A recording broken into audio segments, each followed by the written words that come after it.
The Wallabies pick up their first win since the return of Eddie Jones as head coach. My name is Mark, let's talk rugby.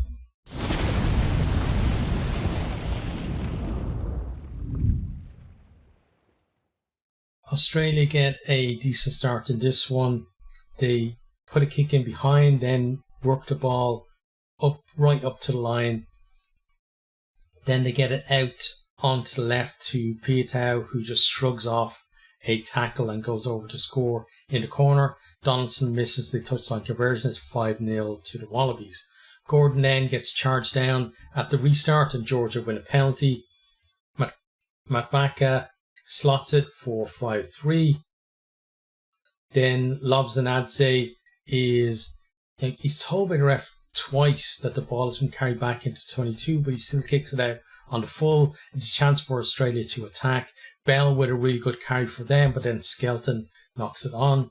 Australia then, they get a bit of a nudge on in the scrum, but Georgia do manage to get it out and clear, but Australia come back at them. Australia as well, I thought they were very excellent in the scrum. Highlighted before the game and the preview that, this Australian scrum is much improved compared to, what the traditional Australian scrum is, and that Georgia as well are not kind of as good scrummagers as they were in the past. But, Australia, I think, throughout the first half were dominant, and then it was a bit more even in the second half. From here, though, Kornbete, he comes off the left wing, cuts back through the Georgian defence on the angle, and, he's just avoiding tackles and swatting off tackles. Then they get the ball out to Nawaqanitawase. He goes over in the right corner. Donaldson converts this one for 12-3. Georgia then get pinged at the breakdown. Donaldson splits the post. That makes it 15-3. And you can see why he was brought in for his kicking. Gordon then puts a bomb up into Georgia 22. Nawaqanitawase gets up there to compete well, and Georgia knocks the ball on. Australia win a penalty at the resulting scrum. Georgia then get pinged for offside, and Donaldson makes it 18-3. Ninyashvili puts Tabaladze away on the wing. He kicks through, but Donaldson is able to go back there and cover. I felt like he could have kept the ball in hand a little bit longer. There was plenty more space for him to run into, and kind of made it a bit easy for Australia to cover it. But some signs that Georgia are going to be a little bit dangerous, but not enough at this stage. McDermott then goes for a quick tap from penalty, gets hit high. You have a Timo check, and turns out it is just a penalty. Donaldson makes it 21-3. There's some boos when he's points to the post, and I think it's just the neutrals want to see more tries, but absolutely makes sense, for Australia in what was a banana skin game for them to build a lead. Australia then, they break through into the 22 with Donaldson. We have some great ruck speed for them, but then McDermott just passes to a Georgian. Georgia then break upfield, and we have a break in play because McDermott goes, he tries to tackle low, gets his head on the wrong side, gets a knee in the head for his troubles. He's off and replaced by White. He doesn't come back onto the field. We then have a period of kicking as both teams look to get field position. Modabadze, he gets pinged for taking the man out in the air. Then Georgia march back 10 metres because there's some back chat to the referee. Australia go up the line. They then work it to within 5 metres. Then Modabadze again comes offside, as they've already been warned about being offside. He goes for the 9 and he goes to the bin. Australia kick to the corner, but they make a mess of the line. It's a half time. It's 21-3. At the start of the second half, then Ninyashvili produces a bit of magic. Australia going for 50-22. Looks like it's going to bounce the right side of the flag, but he's very acrobatic, dives for a full stretch and keeps it in play, and they're able to clear. Georgia then win a scrum penalty on halfway as they begin to turn things around in that area. They kick the penalty up the line into 22. They set up a dummy maul, then go to the backs who make good ground. Australia get pinged for not rolling away.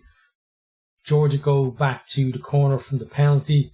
Australia halt them all, but give away another penalty advantage. We have a lovely skip pass from MacLeod that puts Ivanishvili over in the corner, and the conversion is missed, and we're at 21-8. Georgia then are back up to 15 players. They make another break through Ninyashvili. He has support out wide on the right, but actually turns inside because the support overruns him a little bit. He then just offloads to no one in particular. Australia picked that off.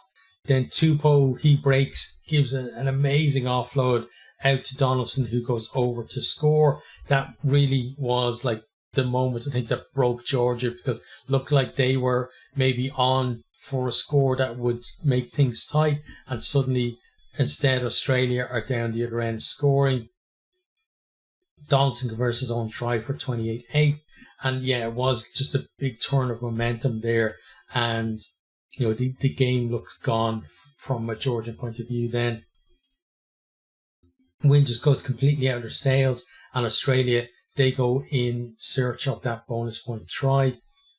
They're camped on the Georgia line. Forwards get a few goes at it, and then they decide to spread it to the backs. Gordon with a lovely missed pass to Donaldson, who goes over for the bonus point try. Again, he converts his own try.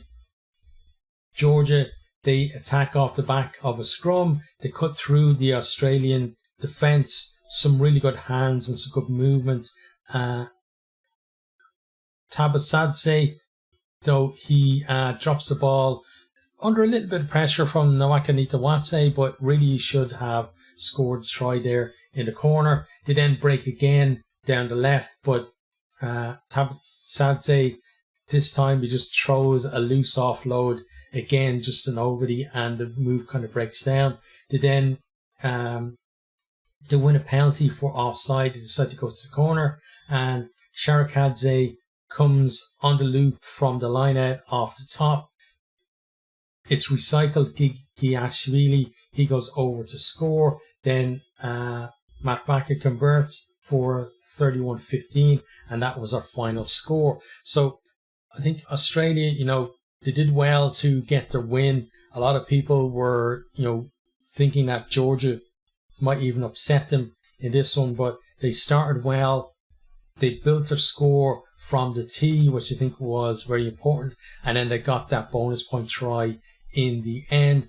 No doubt that turnover where it looked like Georgia might score, and then it turned into instead a try for Australia, really did swing momentum in that second half, where Georgia were coming back at them really strong. But still, I think I've said it before, on this side of the draw, teams like Australia, possibly England and Wales, they have that chance to build through the pool and build a bit of confidence and some form to take that into the quarterfinal, and then maybe on to a semi-final. And if you get that far, you've got every chance of lifting this trophy.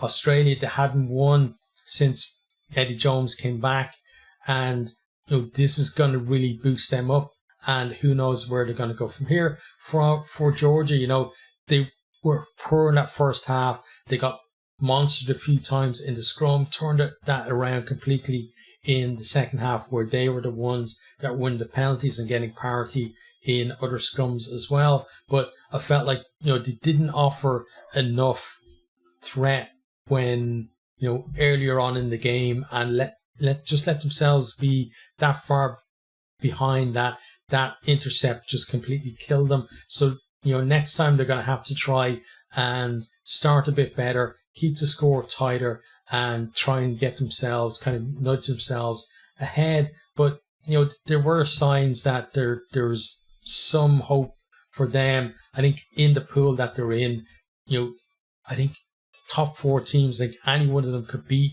the other on their day. But I do think that two teams are going to emerge from this pool who have hit a little bit of form before those knockouts, and it looks like Australia might be one of those.